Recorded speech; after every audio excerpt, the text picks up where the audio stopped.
Anal nadrach uthvas bethud doth dielyenve. The most, for me anyway, impressive line of magical dialogue ever uttered in a film or a movie, and that comes from the film Excalibur, where Merlin was reciting the words of making. Anal nadrach uthvas bethud doth dielyenve. Absolutely loved that movie. It's a constant reference. I watch it almost every year as I just draw so much inspiration from it for my fantasy settings. We are, of course, looking at the wizard today. And that's why Anal nadrach uthvas bethud doth dielyenve. Sorry, I just love saying it. That's why that is featuring at the opening of this video. So the wizard. Now, in a lot of fantasy settings, the wizard is broken down into all sorts of specialists, from evokers to illusionists to necromancers to transmuters to abjurers to diviners to oracles to who knows what else. But basically, we are looking at that individual who uses magic incantations to create, bring into being, or destroy things that are beyond our understanding. They don't use the gods to inspire them, they use magic. And generally speaking, that magic has to come from somewhere, whether it's memorizing spells out of a spell book or drawing it from another plane. It doesn't matter.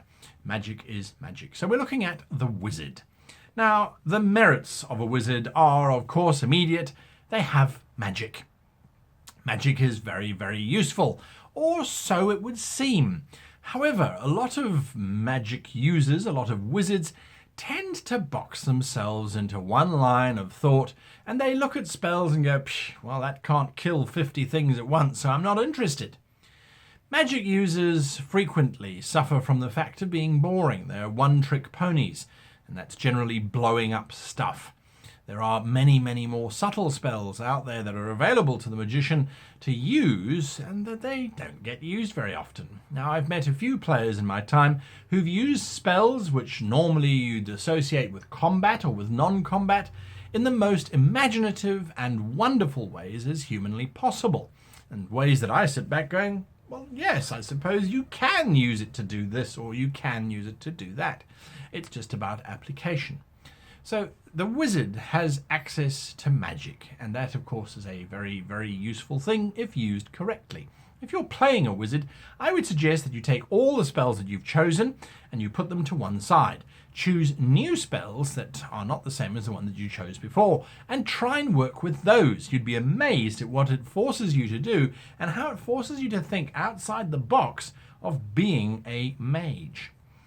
The mage, of course, comes with knowledge. Knowledge is power, at least so they say. Magic users generally have a better history or lore understanding, and so are the ones that the party turns to for information about the past, about esoteric things, about magical things. So that's something that's a merit in terms of being a wizard, is that you know stuff. You're also fairly versatile. Most wizards have access to a range of spells, although they limit themselves, as I said before. The range of spells allows the wizard to sneak like a thief, become invisible, climb walls like a ranger, create massive amounts of damage on a magical weapon like a warrior, or absorb lots of damage like a tank by using the right combination of spells. The one thing they can't generally do is heal, so aside from that, they are pretty much the go-to class in terms of versatility. They can adapt and change as they need to by swapping out spells and learning different ones.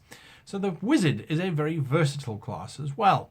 Although, as I've said, players tend to box themselves into a singular purpose, and then they find that they become bored with the class because, well, they just do the same thing every time. They cast magic armor, they cast this, they cast that, they deal damage to the enemies. Next combat, please.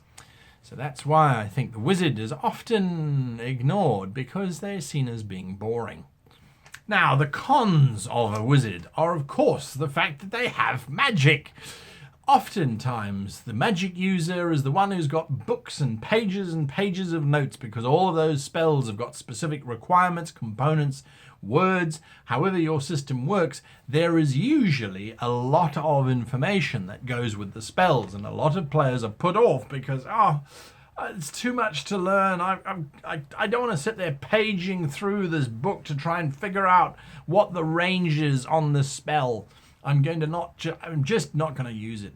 And as a result, there are not a lot of wizards out there because, well, GMs expect you to know your stuff. And there's nothing more frustrating than having a player sit there going, I cast. Sorry, I'm going through all my spells. And I cast web. Okay, good. Yes. Oh, what's the range? Oh no, I don't. Okay, I'll go and look it up. Web. The range is 50 feet. Closes book. Sorry, what's the strength difficulty to get out of? Oh, okay, let me go look for it. Web. It takes forever. So a lot of players are put off by the fact that spells require an understanding and a certain amount of memorization in order to use effectively without being that annoying player. To me, I generally play wizards because I like playing wizards. A little shorthand write-out of your spells is fantastic. Some keywords, key phrases, and bingo, off you go. Or even just the page number on which the spell is located so you can turn almost instantly to it rather than to have to page through the book to try and find it. So just some shorthand notes will solve that problem straight away. The other thing is that there are often so many spells that people are put off as well. Oh, God, I don't know what to cast. Oh, I just hit it. I want to hit it. Can I hit it? I hit it. Can I just hit it? I'm going to hit it. So there are oftentimes just too many spells for a player to try and remember, and that can be off-putting as well. And yes, I absolutely agree. Any workaround to that is to try and theme your wizard, or your mage, as they so called sometimes, and that can be daunting too. Now, if we look at the potentials of the magic user. So the magic user's got all these spells and they've got all these advantages and disadvantages. If we look at the potential of the wizard has a great amount of power that they can eventually use and draw on and shatter worlds and change universes and become gods with all the power that they can muster. Yes, absolutely true. So the wizard has the potential for great power. The wizard also has the potential for spectacular events to happen. The wizard is the only one who can take the entire party, wrap them up in a bubble of magic, and transport them to the other side of the planet. Oftentimes inside out and upside down. So the wizard has this ability to create spectacular moments. Just think of Gandalf in The Lord of the Rings. His primary function, at least for the first book, is to make fireworks. That's what Gandalf does, is he makes spectacular fireworks which terrifies the hell out of people. Are they fireworks or illusion spells? Well, it's entirely up to you and the system you're playing, I suppose. But wizards have the ability to be spectacular showmen, and that's something that I think people often forget when looking at a wizard. Now, the wizard, of course, also has the capacity to create new spells. There's very few systems that I've come across that have discouraged players from creating new spells. They encourage them and say, well, if you can think of a way and you can work through these parameters, then you can create a spell. So often, a new spell is something that leaves a mark on the game because other players might use it later. Oh, remember that necklace of clawing fireballs that you created? Well, I want to try and do the same thing. Anyway, so you can create new spells. So the wizard has got quite a lot of potential there. And of course, the wizard has the potential to move from one plane to another and to experience completely different environments that the regular players, the regular characters at least, can't do. So the wizard is a pretty spectacular place to be. Now, the different types of wizards I've kind of covered. We've got illusionists, we've got conjurers, you've got evokers, necromancers, transmuters, all kinds of different sorts of wizards exist. And I think that to me is one of the strengths of the class, is that you're not boxed in. So even if you are a summoner and you raise creatures from the ether and transport them from wherever they are to the world to come and do your bidding, and you have an entire zoo of creatures that you can command, even if you are a summoner, you still have access to other powers and abilities which are outside of your scope.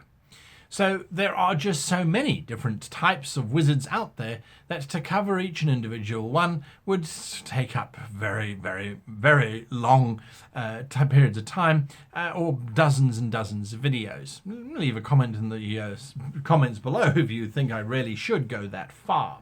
However, there are as many different types of wizards as there are spells, and that, I think, is a strength of the class. Now, in terms of story, obviously the wizards have got the world as at their fingertips, quite literally. They can go anywhere when they have superpower, when they're at high levels. They can do almost anything, become anything that they want. They can quite literally change shape. So, in terms of stories, wizards are often seeking out magical items, seeking out ancient spells, lost magic, that kind of thing, as well as protecting certain magics from certain individuals, making sure that some idiot doesn't get this magical item, etc., etc. There are as many stories for wizards as there are spells, and it behooves one to realize that although the wizard class individually or in melee combat is very weak, they have so many magical spells at their command that they can generally compensate for it. So that means that if you give a wizard a stealth mission where they have to sneak into a castle, well, they could turn themselves into a maid, they could turn themselves into a fly for that matter, and sneak in that way. They could also turn themselves invisible. They could charm everybody that they come across to allow them in. So that means that the wizard really can do almost anything that's put before them, given enough preparation time. And I think that's something that's absolutely wonderful, and of course also daunting for the player.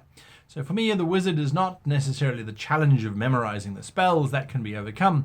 It's the ability or the necessary understanding and knowledge of what spells are out there that you can use.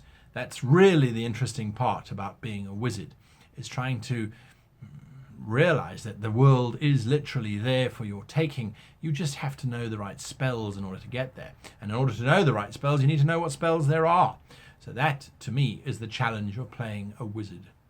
I hope you've enjoyed this video. I hope it's inspired you to perhaps to try and go out there and seize the day using magical spells, and to relook at those spells that are in the spellbook so that you can see the absolute amazing potential of this very interesting class, and a class that can outstrip almost any other class if they're given enough time to prepare for it. Until next time, I wish you and yours the happiest of playing.